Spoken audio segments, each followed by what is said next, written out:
this is Ana-Christina sharing tools of hope with the Resilience Builders. We're here with Tuesday Resilience Training, TRT, and I am thrilled to be welcoming Master Resiliency Trainer, Kamille Stephenson Thomas.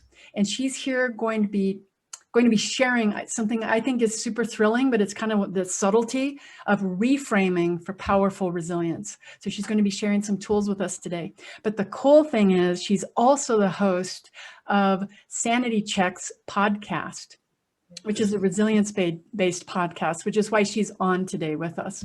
So I thank you for being here. And I just would love to introduce Kamille to the program. And if you would just give us a little bit of background on how you got into the resiliency, piece, what's important about it, and then we can dive into the tools. Absolutely. So, closing up 25 years in the Air Force, I have experienced a lot of trauma in my life, adversity in my career. And so back then, we used to always say you have to develop good coping skills. And so, if I'm being transparent here, I am 43, but I've already been married and divorced 3 times. I've experienced some, sexual assault and abuse. I was kidnapped as a kid. I grew up in an abusive home for a period. My stepfather was very abusive to us physically. And so I had to learn how to make it, to live life, And so when I joined the Air Force, I had already gone through a tremendous amount of adversity. And then I started experiencing some other things, in different ways. And so I started going to counseling, when I was very young, because I got married at 19, had a baby at 19. And it was like, well, you're going to have to develop coping skills or you're going to stay in the hospital. I used to break out in hives all the time because I was one that internalized a lot. And we all know that I say stress internalized. No, my doctor told me, he said, whatever you're stressing about, you better figure it out because stress undealt with will kill you. And he goes, it'll kill you. And so I said, okay, well, what do I do with that? I have no idea. And so I just started helping other people. I started helping a lot of people. My friends were going through and I would just put all of my energy in helping them, which was helping me get through as well. I didn't share with them all the things that I was experiencing, but in helping and in finding out the information that they needed, I started doing that. Well, the Air Force, after, of course, the war and everything like that, the Army stood up the Master Resilience Trainer course, and the Air Force adopted it soon after that. And before we actually got certified as resilience trainers, they used to just call me and say, hey, Kamille, you want to come and teach this class? We have a slideshow for you. And, you're good. You have a good presence in front of people and people need the information. So can you teach? So I said, sure. And so for years I did it in a non-certified manner, but I had so much experience because of all the things that I went through and I had to get through that I guess it was pretty effective. So when I got the opportunity to go to Resilience Training Assistance course, I went through that.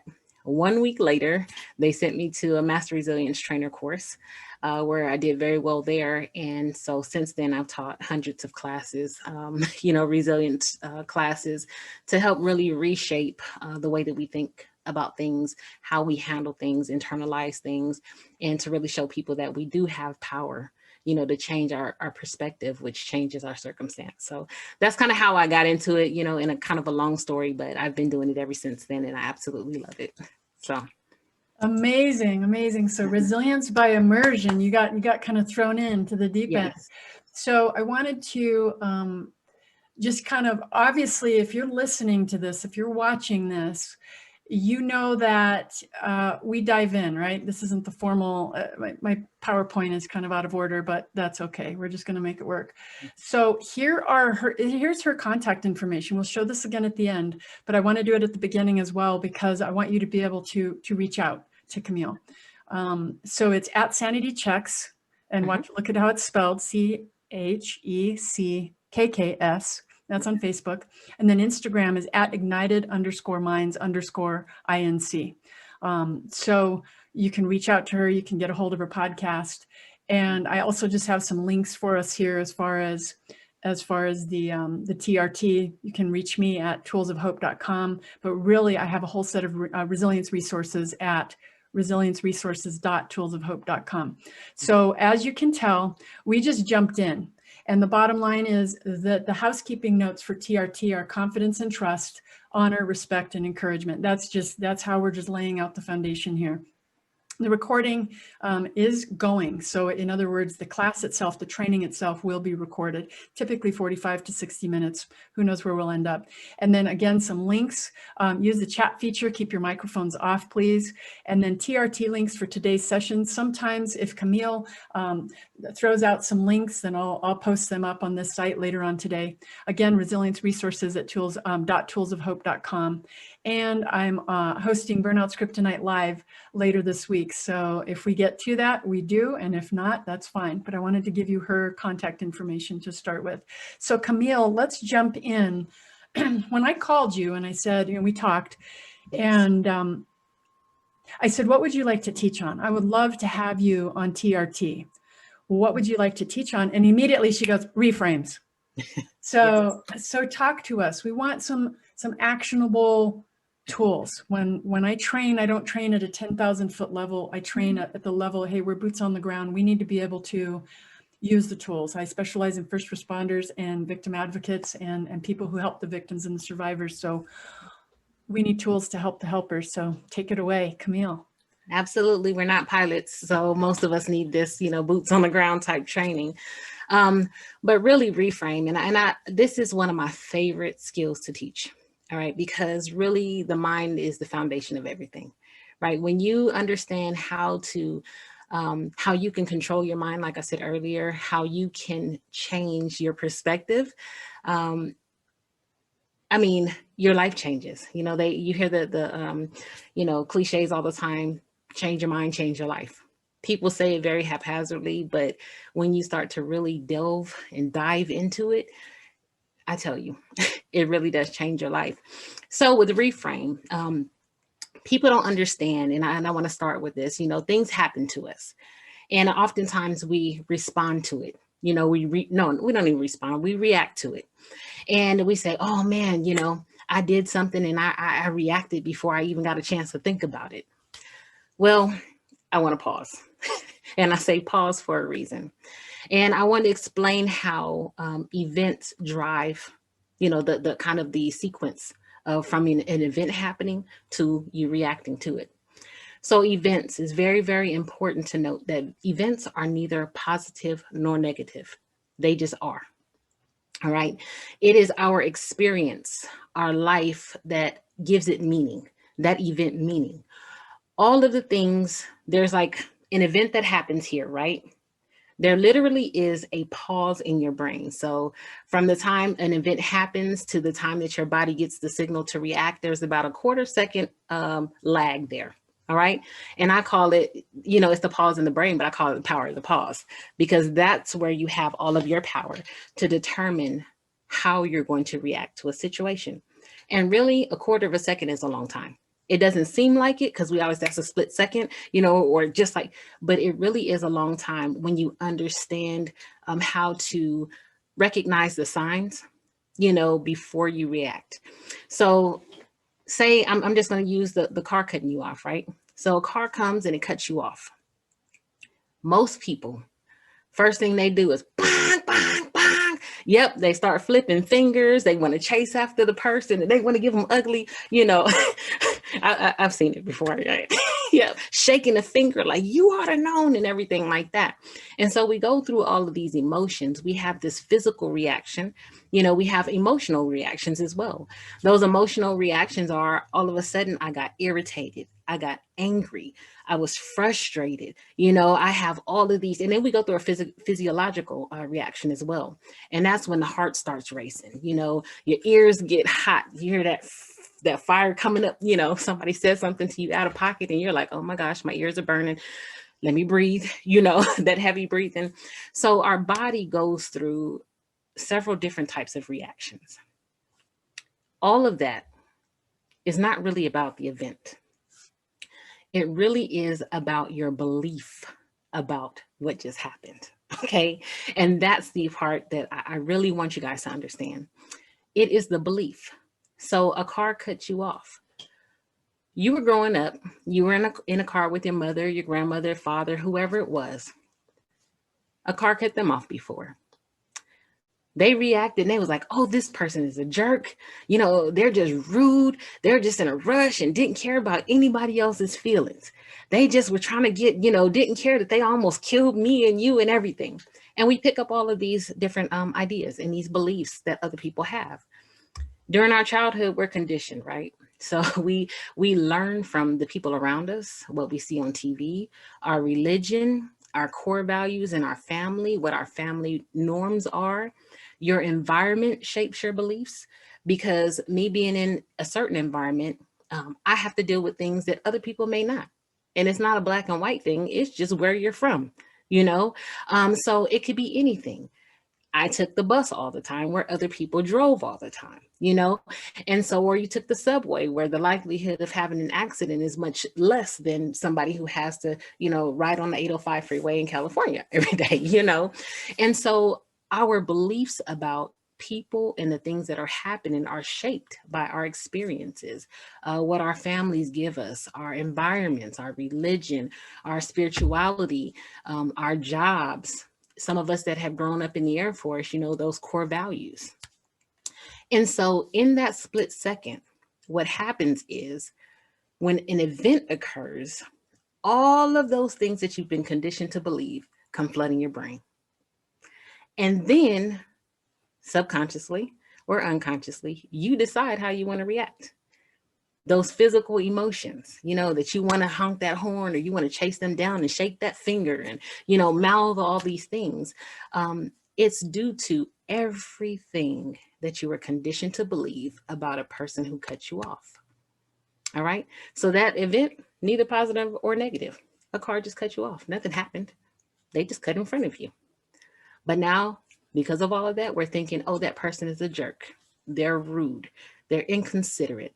They don't care about my feelings. They just wanted to try to, kill everybody in here. But what if we stopped? We paused, took a moment. Think about if you were ever in that situation. What would you have done? Sometimes we're driving, right? And we want to get over. Somebody's in our blind spot. There is a thing called a blind spot, and we get over thinking that we're in the clear. And lo and behold, we almost hit somebody else. Yep, exactly, Anna, right? We go, oh my gosh, I'm so sorry. I'm so sorry. And we still get people, even though we go, oh, I'm so sorry, I didn't see you. They're like, bah, bah, bah, bah, bah, bah, bah, bah, and calling us all kinds of names. They have never met us. Never. And we haven't met those people that we've done the same thing to. We create all kinds of scenarios about who this person is and what they are. And we call them all kinds of names that probably are not very fitting. They're not nice either, but they're not very fitting because we've never even had a conversation with that person. Yet we allow all of those beliefs to say, this is how we're going to react. And we justify it. We justify those negative reactions because I just know that they saw me and they just wanted to. How do you know that? You've never asked. So in that pause, I had to start doing how I started was, what if that was me? What if I was rushing to the hospital to go see my daughter who might not make it? Or what if I was, it was my last time that I was late because the daycare wouldn't accept my kid. And if I'm late today, I will lose my ability to take care of my family. Just what if? And then I started giving people more grace because I realized that I don't know what the circumstances are. They may not have saw me. They may be in a life and death situation. Yes, I felt like in that moment, I might've been in a life and death situation as well, but you never know. Their attention might have been off or their focus might not have been there. They didn't mean you any harm. They weren't trying to harm you, hurt you, crash into you. I don't think anybody just wants to go around. Not very many people just crash in cars because we pay for those, right? They're valuable to us. And so when I stopped and I said, you know what? And I started creating a different scenario in my mind. And I said, oh, they're probably in a rush to do something. And then when they would do that or something, I would go, no problem. It's okay. We're all good. And I would keep going. And I saw my daughter looking at me, and she's learning how to respond to certain situations by the example that I give. You know, I'll just give you this quick example. When I was going through a divorce, my daughter asked me, she was 11 at the time. She said, Mom, how do you, why are you getting divorced? Like, is it so bad that you can't reconcile? And I said, yeah, baby, it is. Well, what happened?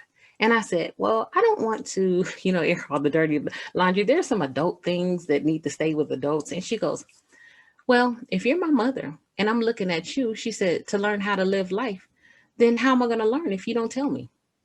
And I said, you're absolutely right.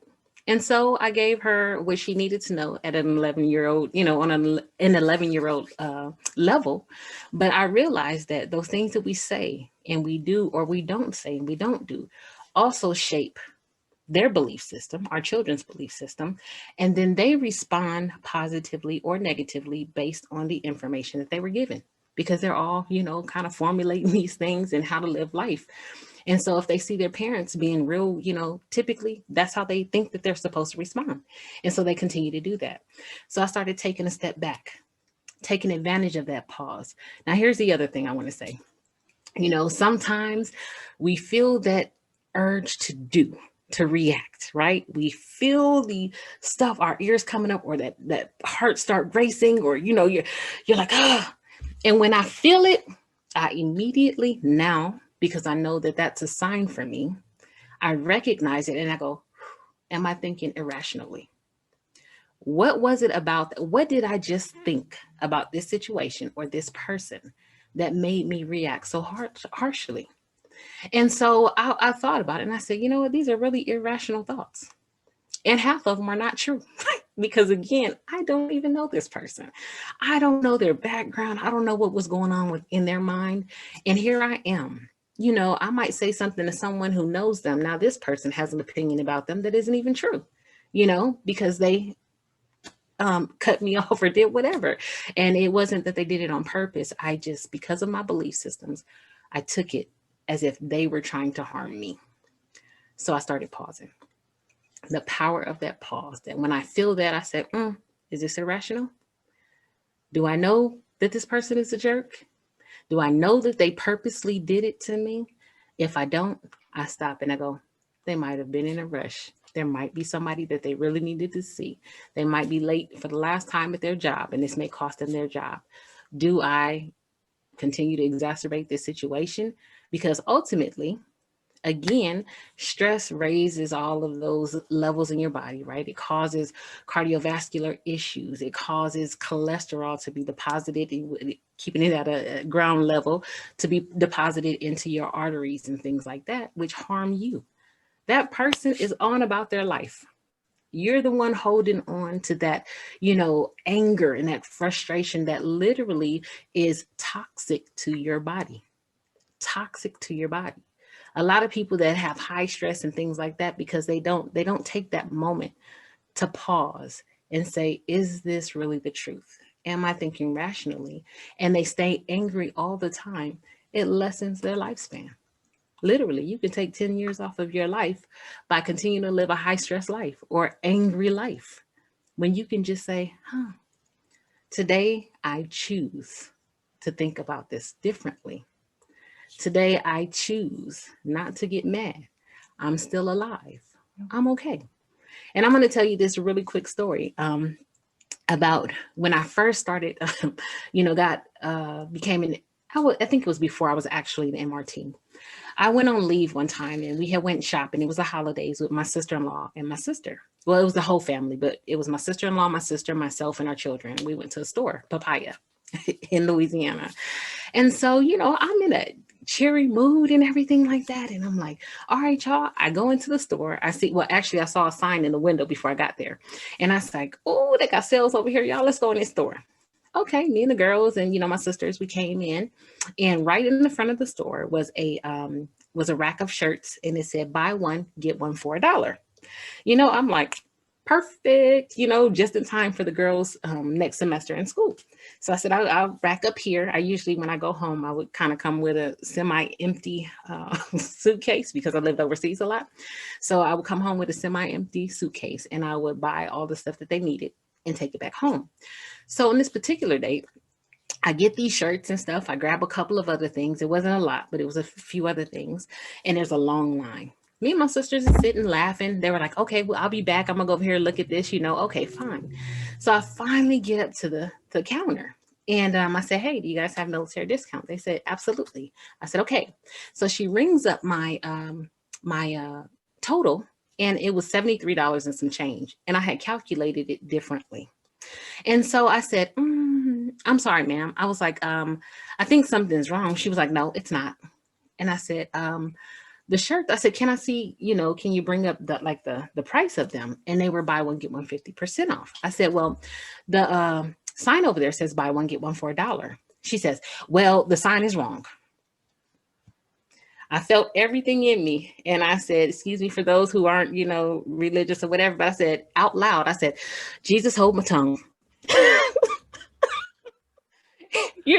And so my sisters look at me and they're like, Kamille, are you okay? They knew the old version of me, okay? That doesn't exist anymore, but they knew the old version of me. And I said, I'm good. So I said, well, ma'am, the sign clearly says buy one, get one for $1. And I said, I didn't know they were buy one, get one for 50% off. I said, the sign is still there. You can look right over there and see it. Well, the sign is wrong. And she's like yelling. And this is a store full of people. And I was like, Jesus be a fence. That's what I said again out loud. And I kind of put my hand on the table because I felt everything in me rising up. And I said, this is really a test of, can I really deliver what I teach? And so I said, ma'am, you know what? She goes, Kathy, change the sign. The sign is wrong. I said, you know what? This is a bit much for me. Don't worry about it. Just take it all off. I said, and if it's not buy one, get one for free, I'll just take the other items that I have. So you don't want any of the shirts? I said, no, ma'am, just give me the other items. And then she was like, well, if I give you the this one or whatever, I won't be able to give you a discount. I said, I didn't ask for that. I asked for the initial one, but just take the shirts off. No problem. So you want me to unring this whole thing? And I was, in my head, I did like this. And I said, my sister grabs me on my arm. She says, are you okay? I said, I'm good. And so it hit me that all of her attitude and everything had nothing to do with me. Nothing to do with me. And I was like, if it wasn't me, it would have been the next person. Whoever asked for that or made her do something outside of whatever she was going to. So I stopped and I said, ma'am, are you okay today? And she said, huh? I said, it seems like you're having a bad day today. Are you okay today? And she was like, well, I had a bad day. It's been so busy and all this and all that. And I said, oh, okay. I said, well, I hope your day gets better. And she goes, well, thank you. So I sat there patiently while she unrang everything. I was talking to my sisters. So she goes, okay, ma'am, well, your total is going to be $21.13. And I said, and it was all in the back. I said, did you take the shirts off? She said, well, I went ahead and I honored it. Buy one, get one for $1. And not only did she give me the buy one, get one for $1, she gave me the manager's discount because she was a manager. And she also gave me the military discount. Had I reacted the way that I wanted to, that I used to before I was able to put this reframe skill into motion, I don't think that I would have gotten my intended results. I really wanted, my thing was, I saw it. It said buy one, get one for $1. And that was my goal, was to buy one, get one for $1, right? If I would have acted that way, it would have gotten in the way of my goals. It would have conflicted with my personal values because I was at a point where I was going through a transition, personal growth, where I'm like, okay, I know that I can control my mind. I know that I can, choose my reactions. They don't choose me. I didn't know where they came from before, but now that I do, this is a test of what I've learned. So I was in a transition and a growth, would it get in the way of the relationships? My children were there. My sisters were there. there were other, customers there, they would have looked at me like I was crazy. You know what I mean? And then I would have gotten in the way of that kind of customer employee relationship. And in my mind, y'all, I'm gonna be 100% honest. I was like, the way I felt, I was like, one of us is gonna go to jail. So I gotta go, I gotta be real quiet. And that's one of us is gonna go to jail, because she was that nasty with me. Yeah. And all the other customers were like, That poisonous. Yes. And it embarrassed me, because I was like, I'm not trying to get over. The sign clearly says, and I kept my voice to a minimum. I tried to be very polite. And then when it hit me, that revelation was that it's not about you, Kamille. She's going through some things right now. And when I stopped and I took the time to listen to myself, my heart, and I asked her how she was doing, instead of, meeting her with the same intensity, because, that would have been explosive if I would have met her with the same intensity that she met me with. But instead, give her some grace. And she had to come down to that level, because I refused to go there with her. And so I was able to get all of that, plus some that I didn't even ask for. I didn't ask for that manager's discount, but she gave it to me. You know what I mean? I think she understood. But again, would it have gotten in the way of my goals, or conflicted with my values, or possibly caused some harm in my relationship with my children? They're looking at me like, my mama embarrassed me and now she in jail, And if it did, then you have to stop and pause. And you really have to reframe, where is all of this coming from? What have I been conditioned to know or to think about this, instead of, being sympathetic to the person? There's 100 people in the store. Everybody's doing exchanges. Everybody's doing this. She could have been working long hours for days on end, because you know how the holidays are. We don't know what the home situation. And oftentimes we don't take that into account, that those people in customer service are also people with real lives. And so, or anybody that you meet, anybody that you encounter. And my friends always ask, I'm like, it's not even about me, And so I would take people aside, because that pause that allows me to say, okay, this happened. I feel it coming on, but I'm going to stop it until I get good information. And even when people say something to me that triggers, I'm like, are you asking me, or are you telling me? And that's what I do. That's my pause, because I need to react appropriately. I don't want to go off the handle if you were asking a question, but it sounded like the form of a statement, or, an order. Are you asking me, or are you telling me? If you're asking me, here's the answer. If you're telling me, we may need to have a different conversation. And I may have more questions.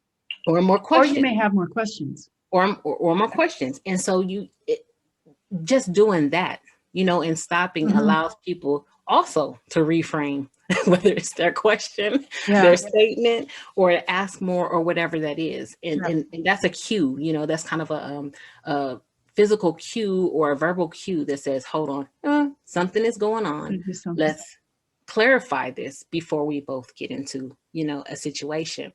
And so we do have the power to do that, if you understand. And so when things like that come up, I stop myself and I say, where is this coming from?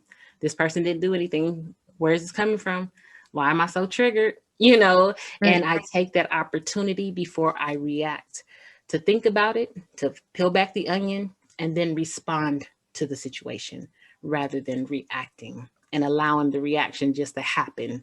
I choose how I want to respond. So, yes. I love this. So I have to tell you, this is literally, as a certified coach, right? We're coming at resilience from two different directions, you and I. And I've heard reframes defined and explained, and stories about reframes. This is the very first time I've ever heard it in this way, with the pause. And I love it. And so what I hear you saying is, number one, we have the power of the pause through our choices. That's really, today I choose, right? Today I choose. And then to be able to use that pause to say, what if? Yes. What if? Yes. And then the thing that really struck me is that you literally tied the idea of the pause. You tied a reframe to something that I have not ever seen it tied to before. And you tied a reframe to your goals. You tied the reframe to your personal growth. You tied a reframe to your values. You tied a reframe to your relationships. Because if you had gone off the handle and created or helped create and explode, you didn't create the situation, but you could have very easily exploded the situation. You didn't create the circumstance, but you could have exploded the circumstance. Absolutely. And because you had, here's the thing, here's what I love about what you just told us. Because you had the power to explode it, it means that you also had the power to diffuse it. Absolutely. The law of polarity. That's what the reframe did. That's what the reframe did. So just as much as your hackles come up, just as much as you get pissed off, it means that you have just as much power to do the opposite. Absolutely. And I've never heard this put this way. And I love that you came on and brought this to us. So here's what I'd like to do. I'd like to just do a couple minutes of deep dive. And for our participants that are on the call, if you want to throw a question into the chat, please do. And otherwise, I have a couple questions that I want to deep dive into just for a moment. And let's talk about, I just opened up the chat. So let's talk about, what are some of the thoughts that make us go off the handle? Okay, because you, please forgive me, but you brought up something that even though it makes us mad, it's not usually like the deep, deep thing that people hold on to, the bitterness, the frustration, the resentment, the anger, the hurt, the sadness, the blame, the shame, the guilt, the really heavy duty emotions. So especially because a lot of my audiences are first responders and victim advocates who are no strangers to trauma. Let's talk a little bit about how can we possibly, I don't necessarily need details, but how can we possibly reframe situations when somebody has hurt us or hurt our clients, okay? I also want to say that it's not always, need to be careful how I say this, it's not always the best thing to just throw out some trite reframe when you're working with a victim or a survivor, okay? It's just not the right time. There's a wisdom and a discernment. I'm not going to throw out some trite reframe. The fact is I have been abused. The fact is I have been beat up. The fact is I have escaped a situation in my personal life. And I can tell you to this day, this 20 plus years later though, because sometimes reframes take a little bit, I'm just saying, that I can say, you know what? I was able to use that by the grace of God to be able to now have trained well over 10,000 people across this country. Yes. And hosted a summit a couple months ago where over 1,000 people signed up. So is it because, am I thankful that I got hurt? Am I thankful that my children got hurt? No, absolutely not. And with some time, some wisdom, some discernment, some healing, and some release work, right, all of that, I can say, you know what, that's beauty from ashes. That's a reframe. That phrase, beauty from ashes, is a reframe. Yes. The silver lining in the clouds, that's a reframe, right? So I'm not trying, lemons from lemonade, that's a reframe. Now, I'm not going to throw out those trite cliches to a victim or a survivor. I'm just not. Yes. However, how can we, as victim and survivor advocates and responders, how can we reframe some of the really difficult things that we hear, that we see? With sexual assault, with accidents, with scenes, with dispatchers that are hearing these horrific situations on the other side of the phone. Talk to us a little bit about that, and then we'll kind of land this plane and then do some live Q&A with the participants that are on the call. Awesome. A lot of times, you know, when like I talked about the young lady at the store, right? If it wasn't me, it'd be somebody else. The thing about, you know, you talked about kind of the law of polarity. If I have the ability to do this, then I also have the ability to do this. People have choices. All right. So if we believe that there's good in the world, we have to believe that there's bad in the world. We have to understand that they go hand in hand. Everybody is not, you know, we like to say people are inherently good. And I think that they may have, you know, started out that way. You know, babies are not just evil. That's just not how it happens. But their inability to deal with the traumas, sometimes it's the mental illness and all this kind of stuff, gets in the way of making good decisions.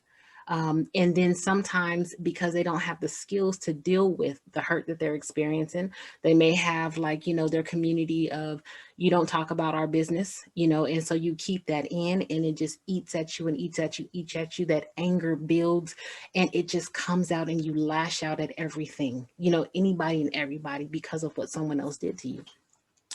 We can't really change that, right? We can't really change it, but we have to understand that if good can happen in the world, so can bad. And like you said, it's that when I talk to people that have gone through things as well, and a lot of people are like, oh, you don't understand. And I'm like, okay, are you asking me if I understand, or are you telling me that I don't understand? That's one of those conversations that I have.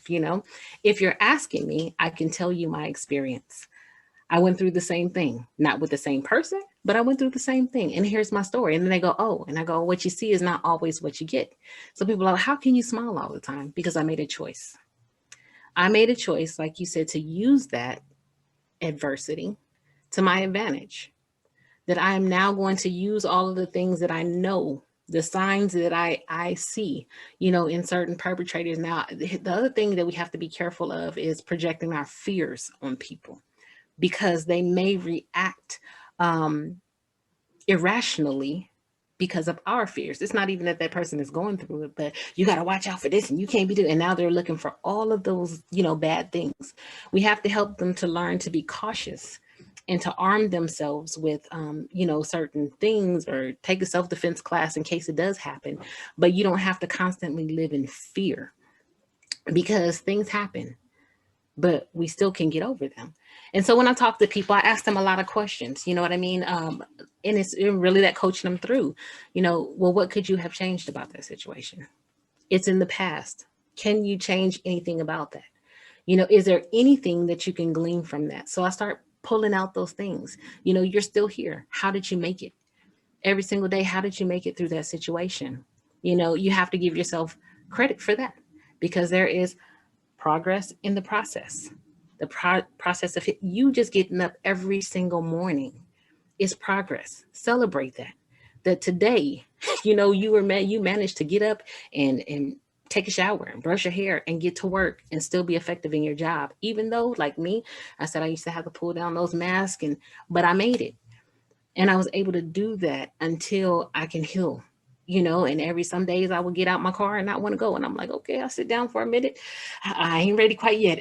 I call my boss and I'm like, okay, I'm in the parking lot, but I need 5 more minutes, and he would be like, okay, I got you. And then I get out, I try it again, get halfway across the street, and I run back to my car. And I said, nope, wasn't quite ready yet, but it was, I had to communicate that too. You know what I mean? But I had to let people know that you're not alone. You know what I mean? And every single person, I know it's cliche, but we have gotten through 100% of our bad days. What makes today any different? What makes today any different if we keep on going? And so again, asking those questions, what can you control? That happened, but today, are you going to choose to allow that to still impede your progress? When that person has gone on and done their life? Or how can you use that experience to help someone else and help yourself along the way? And so it depends on the situation where, you would ask specific questions, but it really is about, you can only control you. Yep. And I'll give you this real quick. My youngest daughter, she's amazing, but she really challenged me even as a parent. And her father, he passed away when she was 11 years old. She watched him. He had Lou Gehrig's disease, so she watched him progressively pass away. Had to deal with some mental illnesses because I didn't realize that, we were thinking she needs to be with him or spend as much time with him because we knew he wasn't gonna last long. But what I didn't take into consideration was, in essence, she was watching him die. And so that she started closing down and coping and, doing all kinds of things. So it created some mental challenges we had to get through. But she used to tell me all the time, Mom, I'm not like everybody else. You can't treat me the way everybody else. And as a matter of fact, you can't make me do anything that I don't want to do. And I'm like, she says, it's my choice. And she was very young. This is my choice. I said, well, with your choice, there comes a consequence, good or bad. You choose. You let me know which one. And so she would be like, well, I choose this. And I said, okay, well, this is your choice. Just know that.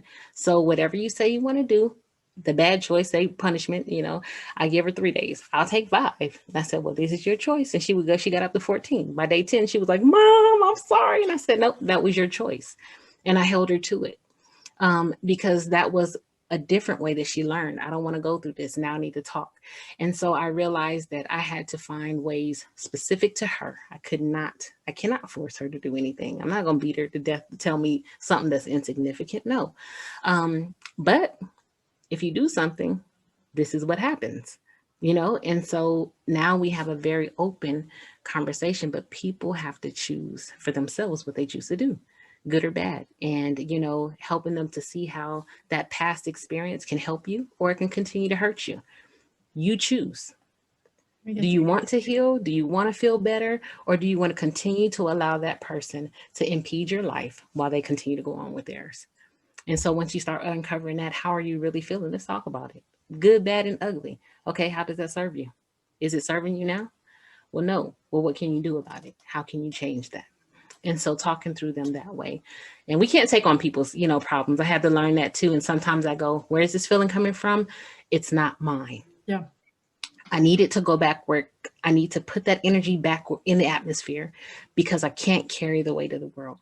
And as, first responders and stuff, people do that and you internalize and you make that problem yours. You're there as a helping agency and you have to be as healthy as possible. So you have to be able to understand or differentiate your own trauma from someone else's trauma.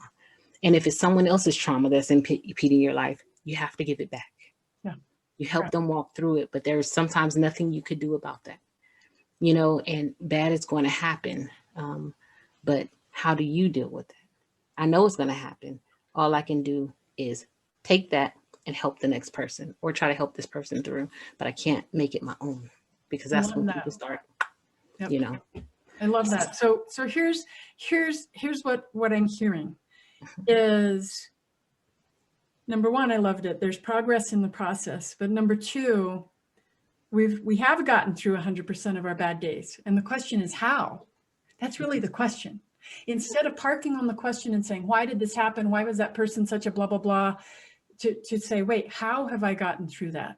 Yes. And then the third thing that I really like what you said is, where is this feeling coming from? And you made you distinguished something and you said, if it's not mine, I need to give it back. I talk to my clients about it's Teflon. I need to become Teflon. Yes. Right? And sometimes it's not that easy. I get it. And it's simple. Teflon is simple. However, one of the things that comes up a lot is people are like, well, but I am feeling really angry. It's not coming from them. They started it, but my anger just like totally went up, or my victimness went up. Here's the distinction. And I love that you brought it up. Number one, it may be theirs. They're trying to put their garbage on me. But oh, by the way, it might be my garbage. And the number one way that I have found that people find that it's their garbage is when you are acting red alert in a yellow alert situation. Yes. When you're acting DEFCON 10, DEFCON 50, DEFCON 189. Yes. In a DEFCON 1 situation. Yes. Yeah. Those heightened. What's happening is you're bringing 5, 10, 20, 30 years worth of trauma that you haven't resolved into this situation. And that quarter second, that pause allows you to start realizing, and it might take more than a quarter second. Honestly, you can excuse yourself to the restroom. You can take a deep breath. Right. You can do some of your reset tools. You can do some of your coping skills. You can do some of your resilience tools that you can do all kinds of things. You can count to 10, whatever you've learned. I specialize in training resets for this exact situation so that we can use that quarter second. That quarter second can be extended, but that's what you want to do. Absolutely. You want to that's use minimum, that, right? yes, That's you want to use that window to take as much time as you need. Love it. I love it. To really kind of, where is this coming from? And is it appropriate for this situation? A lot of times we, like you said, those 10, 15, 20, 30 years, 40 years back there, all of that comes flooding, and you take it out on a person who it has nothing to do with. For sure. So we have to make sure that we, my daughter, Mama, I am not my sister. And I'm like, you're right. You are absolutely right. She did that, but that is not your personality. So I cannot treat you like that, and so she really helps me to keep that in perspective too, even when dealing with children, but especially with that trauma, when you feel all of that stuff, you need to pause anyway, because you can't be any good to yourself or anybody else. Put on the oxygen mask first. Absolutely. Absolutely. So Kamille, I just want to thank you. I want to thank you. It is about putting on the oxygen mask. And sometimes we just need that boom, that pause. So what I want to do is just share really quick the links that, wow, I can't find my Zoom. There it is. So I want to share the links really quick on how we can find you, how we can listen to your podcast. Yes. And it's on this page, actually. Sanity Check. Yep, at Sanity Check. Steph and Kamille, yes. And on Instagram, at Ignited Minds, INC. Yes. So that's the contact information for you. Yes. And I just want to thank you so much for sharing these tools. It's funny how it segues in. When we teach resilience, there's foundational tools that go across the board. It doesn't matter what branch of the military. It doesn't matter what type of first responder you are, from being dispatched to fire to cops to EMS to victim advocates that are working in the civilian world. It doesn't matter if you're from the legal system, victim advocate. But the bottom line is there's foundational tools. And I wanted to invite any of you and all of you to check out Burnout's Kryptonite. It's the live class. It's based on my book, where I interviewed hundreds of first responders and victim advocates across the country and found out what they really need. What they really need is instant resets between calls. Yes. Which is a little bit different from what they really want. And what they really want is, how do I up my game? How do I raise my happy? How do I get my life back? Because that really was what they needed, is they're like, I just really want my life back. And this idea of the pause ties into the tools that we were never taught, which really has to do with the reset. Yes. And the reset uses the resilience hacks that are built into our brains, built into our bodies, built into our emotions and our thoughts.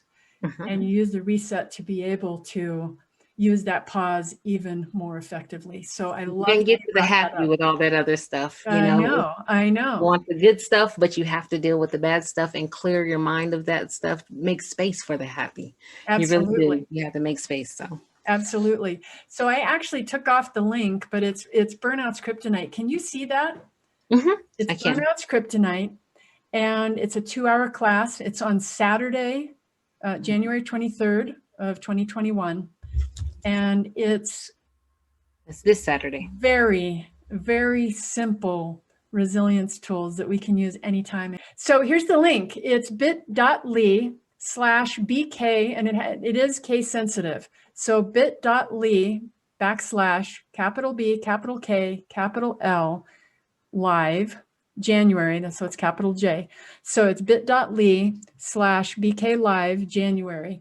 And that will take you into just a little bit of description of the class. I'm doing a beta testing right now. So anybody that jumps into this class right now, you literally get it for $47, a 2-hour conference level training, because I'm rolling out a few different things and I'm really excited to be able to teach live again. So that's where you can go for those links. Again, you can go to resilienceresources.toolsofhope.com for free resources and wait lists for classes. A lot of people are asking me, what other classes do you have? You can get on a wait list and be the first to hear about the classes.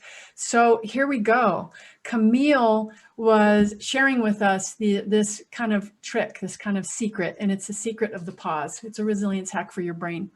And to take that pause and use it for powerful resilience, to use it as a reframe. What if this is happening? What if this is happening? Is this their anger? Is this my anger? Is it both? Sometimes it can be both. And that's part of why the situation escalates. Those nasty thoughts that come into our brain, it may just be unresolved stuff that we have from our past. Arguably, if you're flaring up real hard, it's probably an unresolved something from your past. I'm just saying, as a coach. Okay. But that being the case, Kamille, we just want to thank you so much. Yes. We're going to sign off, and then we'll stay on with our live audience. But I thank you so much for what you've done in the military and what you are putting into the world as far as going forward. So we want you to look her up at Sanity Checks for the Sanity Checks podcast. Thank you for being with us here today. This is Ana-Christina sharing tools of hope with the Resilience Builders. My mission, my passion, and my calling is to help first responders and victim advocates get their lives back so that they can continue to speak healing, make a difference, and be the light in the darkness. Thank you for doing what you do and showing up the way that you do. Thank you for being here.